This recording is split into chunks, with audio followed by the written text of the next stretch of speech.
সীমান্তবাসীর আস্থা অর্জনের জন্য আমরা কিন্তু নিয়মিত বিভিন্ন প্রকাশ টাকা দিয়ে থাকি। সেই করোনা থেকে শুরু করে বা তারও আগে এবং বর্তমানে প্রতি শীতে শীত প্রচলিত চিকিৎসা সেবা দেওয়া, এই যে দায়িত্ব কাজগুলো আমরা করে যাচ্ছি।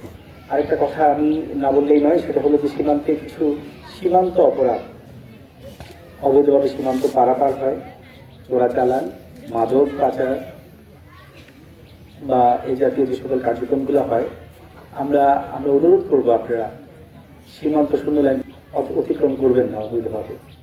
আপনারা জানেন প্রতিটা দেশের নিজস্ব আইন আছে, নীতি আছে। আপনাদের কাছে আপনারা এখানে বিশাল জনগোষ্ঠী আছেন, আমার সামনে অনেক জনবল আছেন, আপনারা প্রত্যেকে আমাদের এই কথাগুলা সাধারণ জনগণের কাছে পৌঁছিয়ে দিবেন যে কোনো অন্যায় কাজ আমরা না করি, আমরা আমাদের দেশে থাকি, আমাদের দেশে যা আছে এটা নিয়ে আমরা সন্তুষ্ট থাকি। আমি এ ব্যাপারে আপনাদের সহযোগিতার কাছে স্থানীয় যারা আছেন এখানে হাজির।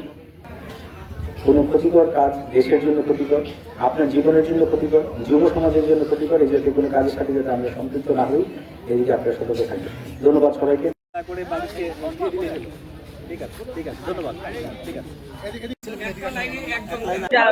ভালো লাগছে,